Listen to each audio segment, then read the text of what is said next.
Alright, what's going on everyone? In this video we're going to be creating a DropZone component using Vue 3 and the Composition API as well as the HTML drag and drop API. We're not going to be using any libraries here for our DropZone component. So let me briefly show you how this DropZone component works. Now first off, I want to go ahead and grab a file from my computer here, so let me go ahead and drag this over, and once we get inside of the DropZone here, we're going to see that we're going to have this different appearance of our actual DropZone container, and that is because we currently have a file within inside the DropZone here. So if I actually go back out here, you'll see that it'll go back to its initial state.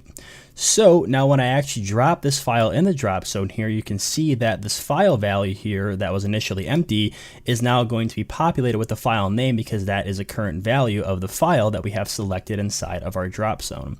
Now in addition to being able to drag and drop a file, you can see here we can also select a file. If I click on this button right here, and it's going to open up, your window here. If you're on Mac or Windows, it's going to look a little different.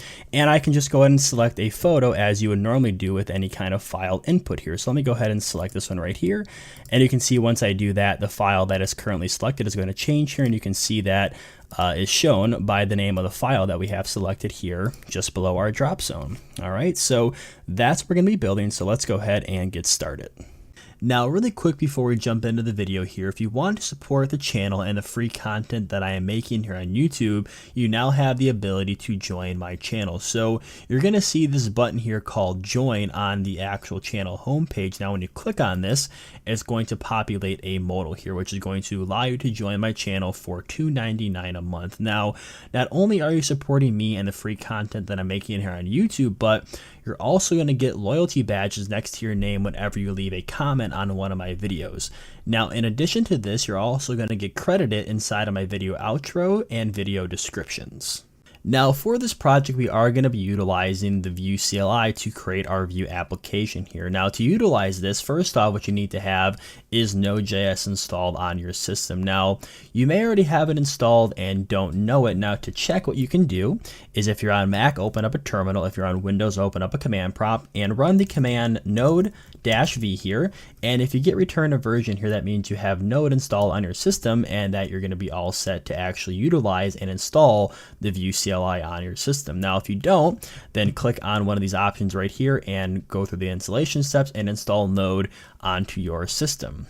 All right, now the second thing that you need to have is actually the Vue CLI itself. So if you don't have it, all you need to do is come over here to the documentation. I'll go ahead and have a link down below in the description, and you want to run this command right here of npm install -g at vue/CLI, and that'll go ahead and install the Vue CLI onto your system so that you can go ahead and create a Vue application and follow along with me. Now, once again, if you don't know if you already have this installed, all you need to do is come over to your terminal or command prompt and run the command vue ---- or ---- and we'll say version here. And you can see that if you do have it installed, you'll get returned this value right here at Vue CLI and the current version that you have on your system. Now, assuming that you have all that completed, let's go ahead and get started here. So for this project, I will be using VS Code here, and within VS Code right now, I just have this empty folder here of Vue 3 DropZone. So the first thing that I want to go ahead and do is actually create our Vue project using the Vue CLI. So to do this, what I'm going to do is head up to the top here, and we're going to go ahead and select on terminal, and we're going to open up a new terminal. Now using the Vue CLI, we're going to say Vue create here, and then we want to give this a name. So since I'm already inside of the Vue 3 DropZone folder, I'm going to go ahead and give this a name of app here. And once I select enter, this is going to open up the interface here for the Vue CLI. All right, so I'm going to go all the way down to the bottom here, and I'm going to select on manually select features here. Okay, and then we're going to pick some of the options that we want here for our project. So by default, we have Babel and we have the linter/formatter, and I'm also going to select the router and a CSS preprocessor here, and we're going to go ahead and hit enter here. And we're going to be utilizing Vue 3 here, so I'm going to go down to 3.x and hit enter, and then we're going to go ahead and use the history mode, so I'm going to go ahead and select Y here. And then we need to pick a preprocessor here, which I'm going to go with Node SAS here. So I'm going to go ahead and select that and hit enter here. And then we want the ESLint with error prevention only. So we'll click on that, and then we're going to do lint on save, and we'll do dedicated config files for our placing for our config. And then we have the option to save this preset for future projects, which if you want to go ahead and do, you're more than welcome to, but for the sake of this video, I'm not going to do that. And I'm going to go ahead and select N here. And that's going to go ahead and actually create our Vue project here. Alright, so some time has passed here and we've successfully created our project using the Vue CLI. So as you can see right here, we can get started with a few commands. So we need to change directory into our app folder. So we're going to say cd here and we're going to go into app. Now the next thing you want to go ahead and do is spin up our local development server, which is going to serve our application inside of our browser. So we'll say npm run serve here, and that's going to start the development server here on our local host. And once it has finished building, we should see that we're going to have our URLs here. And in this case, since I have a few other things running, we're going to be on port 8082, but chances are if you don't have anything running, you'll be on port 8080, which this doesn't really make a big deal, but I just want to go and point that out. So if we click on this, you can see here that we're going to have this general skeleton here that is generated by the Vue CLI. So we don't need all this content that it generates. So let's go ahead and do some cleanup here. So let's go ahead and expand our app folder here, and inside of here you want to go to our src folder. Now the first thing I want to go ahead and do is navigate to our views folder here, which we're going to have two components right now, or two files. We have the about.vue and we have our home.vue. Now for this project and tutorial, we're only going to be utilizing the home view here. We don't have a need for the secondary view of about, so I'm going to go ahead and delete this here. Now we also need to go to our router file because we were importing that component into our routes, which if we head over to our browser right now, we're going to have this error. So to clear that error, we have to go over to our router folder into our index.js here, and we have this object here which has the path of about, which is using that component we just deleted. Okay, so let's go ahead and remove that. All right, and that'll go ahead and clear that error. Next up, what I want to do is head into our components folder here, and we have this component of hello world. Now I'm not going to go ahead and remove this completely. What I'm going to do is actually just go ahead and remove the content here, and we're going to say div, and we'll go ahead and change this to drop zone like that, and then we're going to go ahead and remove all the styling here. Okay, and then we can also probably get rid of this comment right here. We don't need that at all, and we'll get rid of this props object as well. Okay, so let's go ahead and rename this as well. We'll say drop zone.view here. Now we should also receive an error because we renamed the file, so we are actually using this component inside of this home component right here, or this home view. So what we need to do is we'll go ahead and just remove all this for now. Actually, we'll just keep that. We'll get rid of this prop. Let's do this, and we'll change this to drop zone like that. And then we need to change it here as well. So we'll go ahead and select all these, and we'll say drop zone like that. Okay, so I should go ahead and clear our error here. Now we still have this view image right here, this view logo and our navigation. So what we need to do is we have this image here inside of our div of home. So I'll go ahead and remove that. Now since we no longer are using that image, let's go ahead and remove it. So inside of our assets folder here, I'm going to go ahead and delete this logo. And then lastly, what I want to go ahead and do is head down to the app.vue here, which is where we have this navigation that you're seeing right here. So let's go ahead and remove that here. Okay, save that, and then let's also remove the styling here that we have by default. And what I'm also going to do is a simple reset here to go ahead and reset our actual application here. So we'll do margin. We'll set that to 0. We'll have a padding here. We'll set that to 0, and then we'll do a box. What is it? Box sizing. Let's see, box sizing, and we'll set this to border box like that. Okay, so now if we head back over to our application, we're going to have a fresh, clean slate to build out our DropZone component. Alright, so here inside of our DropZone component, let's first go ahead and begin with our HTML and our CSS for our actual DropZone itself. So inside of our template tags here, we have this empty div. So first off, what I want to do is give this a class, and we'll say DropZone here. Okay, so inside of this DropZone div, we're going to have a span here, which is going to say drag or drop file. And then we're also going to have one more span here, which is going to have the value of or.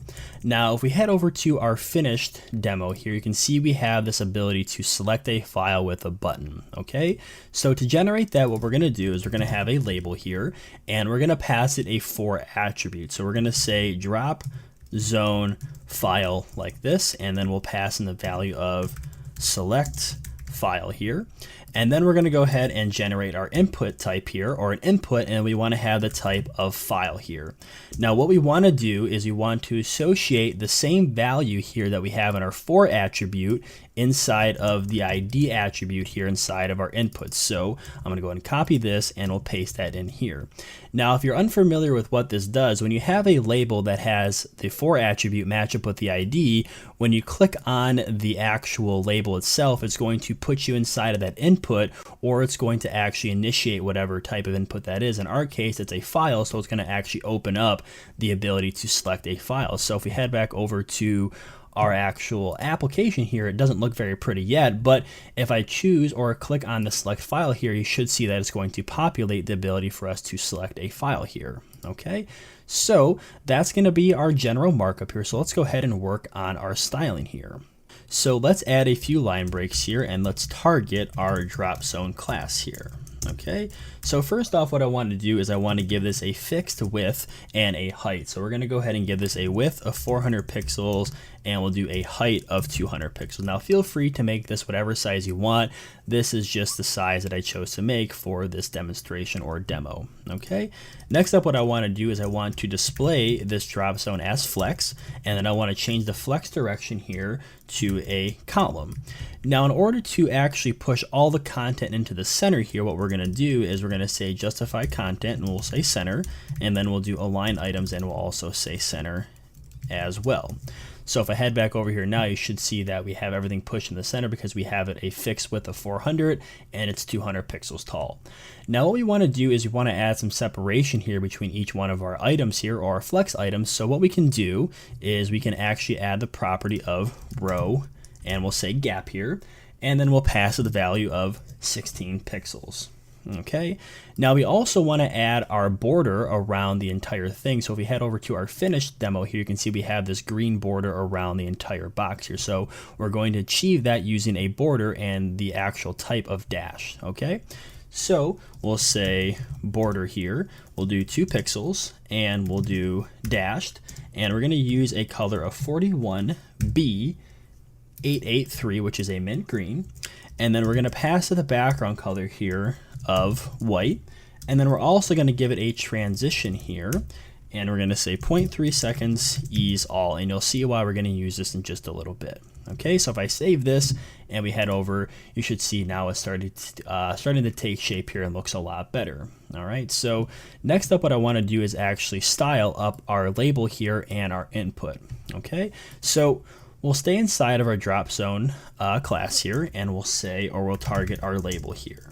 Okay, so we want to give this a padding value of 8 pixels on the top and bottom, 12 pixels on the left and right. We want to give this a color of white, and then we're going to give it the background color of the same color that we made our border, which is going to be that 41, let's see here, 41B883. And then we're also going to give this label a transition, and we'll say 0.3 seconds ease all. So if we go and take a look at that, you should see that our button looks a lot better now, but we still have this nasty default option for choosing a file. So if you recall, when we click on this button now, you can see that it already opens up the ability to select a file. So we have no need for this right here. So what we can do is target our input here, and we can go ahead and pass it the value of display none. Okay, and that's going to go ahead and do it for our styling. If we come over here, you should see now we have our drag or drop file, we have our or, and we have the ability to select our file here by clicking on this button. Now here inside of our home view where we're importing our DropZone component, I want to implement a few things to make it look a little better for this demonstration. So currently if we head over to our browser, our DropZone component is in the top left hand corner, which it doesn't make a difference where it's at, but I want to put it here in the middle of our screen for this demonstration. So what I want to do is, first off, I'm going to add a few bits of markup here to our home div. And what I want to do is we're going to have an H1, and we'll have this say DropZone. And then what we're also going to do here is we're going to have a span, and we're going to give this a class of file, and we'll say info here. And then what I want to do is we're going to have the value of file here, and then we're going to have this dynamic data value here, and we're going to have a value called DropZone file, and we're going to go ahead and give it the dot name here. So to avoid an error here, what we need to do is actually create this DropZone file data. Okay, so what we need to do is open up our setup option here. So let's go ahead and do this. And then what I want to do is we're going to say let DropZone file equals a ref, and then we'll go ahead and have this equal to a empty string for now. Now, in order to use ref here inside of the setup option here, what we need to do is we need to import, and our curly brackets, we'll say ref, and we'll do from, and then we'll say view here. Okay, now to actually use this value or data inside of our template here, we need to return it inside of our setup option here. So we'll say return, and then we'll say DropZone file like that. Okay, so we should have, let's see here, if I refresh it, we should have our header, and then we have this file right here. Okay, so let's go ahead and do some styling here really quick. So let's go and open up our style tags here. So we're going to do the SCSS scoped. And then what we want to do is target our home here. And we're going to give this a height of 100 VH here. We're going to display this as flex. And the same thing we did with our DropZone container to push everything to the center. We're going to say justify content here and set that to center.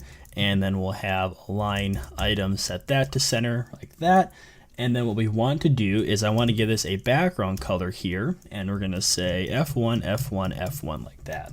Okay, and then a few things I'm going to add to our H1 and our file info, which I'll just go ahead and copy and paste in here, is going to be a font size of 40, margin bottom 32, and to give a little bit of spacing for our actual file info, we're going to have a margin top of 32 pixels, and that should go ahead and do it here. So if we head back over to our browser now, you should see that we have this, and it looks like I made a mistake here.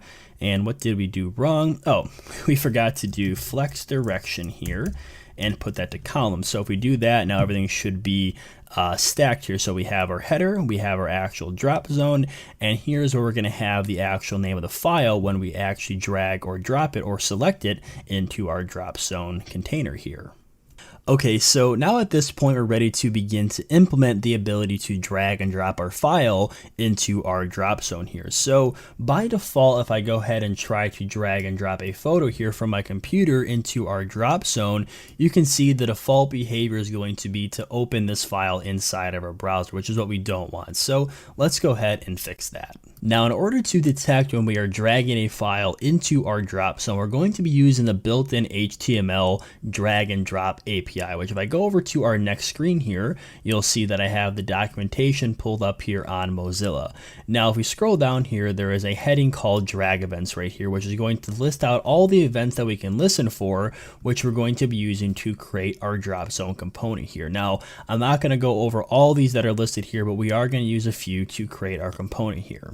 Okay, so back inside of our project here, the first one or first event I want to listen for is going to be called drag enter. Now, by default, what we want to do is prevent the default behavior that happens normally when this event is initiated. So we can go ahead and within view say .prevent here. Now, what we want to do whenever we hear this event is we want to run a function. Now, we haven't created this function yet, but the function is going to be called toggle active here. Okay, and then the next event that you want to listen for is going to be drag leave. Now, these names of the events are pretty self-explanatory. This is going to be whenever we drag an item into our drop zone, and then this will go ahead and be called whenever we leave the drop zone. So we'll say prevent here as well because we want to prevent the default behavior. And once again, we're going to go ahead and run the function of toggle active like this. And if we save that, it'll go ahead and format it a little bit nicer. Now, what we also need to do in order for this to work is we want to go ahead and listen for the event of drag over, and all we want to do is just prevent the default behavior from happening. We don't want to run any function. Now, also the last one that we're going to listen for is actually the drop here. Now, we also want to prevent this as well, And what we want to do here is run the function of toggle active as well. Now what we're going to do with this toggle active function is we want to change the appearance of the Dropbox when a user enters and leaves the actual Dropbox with their file that they dragged in. So we're going to be using a class binding here to go ahead and add and remove a class based on one of our data values that we haven't created yet. So what I want to do is we're going to go ahead and do our :class here to bind a class, and we want to apply the class of active DropZone only if our data value of active is true, which once again, we haven't created this just yet. So let's go ahead and do that. Now here inside of our script tag, what I want to do is open up our setup option here. So let's go ahead and open this up here. And then inside here, first off, what I want to do is create our data value. So we're going to call this const active here. And we're going to set this equal to a ref, and by default we want this set to false. Now, like I mentioned earlier, in order to use refs inside of our setup option, we need to import it. So we'll say import ref from, and we'll say view here. Now what we also want to do is create our function of toggle active up here. So let's go ahead and say const, and we'll say toggle active. We'll set this equal to a arrow function here. Now all we need to do is we want to alter the value of active from false to true and then from true to false. So it's kind of like a switch. So how we can do this is we can say active, and we can say .value, and we can set this equal to the opposite of whatever it currently is. So we'll say active.value. So now whenever this function is called, it's going to alter the value of active from false to true or from true to false. Okay. Now, in order for us to use these two values inside of our template, we need to go ahead and return these. So we'll go ahead and say return, and then we'll say active, and also toggle active. So now if we head back over to our application here, and where to go, there it is. And if we go ahead and inspect this here, and just to go ahead and go to our actual DropZone here. So now if we were to go ahead and select a file here, let me go ahead and grab one really quick. Okay, so I have a file here, and I want you to pay attention to this div right here, or the class of DropZone. So when we go ahead and drag our file in, we should see that the class of active DropZone is going to be applied, and if we go ahead and leave the DropZone, that class should go ahead and be removed. So let's go ahead and test this out. So if we drag our file in here, you can see that active DropZone is applied, which I spelled it wrong, but it still works. And then if we go ahead and remove this, the class of active DropZone is going to be removed. Now, although our active DropZone class is being added to our div and then removed, we're not seeing anything happen because we haven't yet added any styles to our active DropZone class. So first thing I want to go ahead and do is actually spell this correctly. So we're going to say, or we're going to add an E here for active DropZone, and then I'm going to copy this right here. We're going to come down to our style sheet here, and just below DropZone, we'll create our new class here of active DropZone. Now what we want to do here is we want to change the color of everything to white. We're going to change the border color here, and we'll say border color, and we'll change this to white, and then we'll also change the background color here to our mint green. So we're going to say 41B883. Okay, now we also want to change the actual label or our button. So what we want to do here is we're going to target our label, and what we want to do here is give it a background color, and we're going to say white, and then we're going to give it the color of our mint green here. So we'll say 41B883.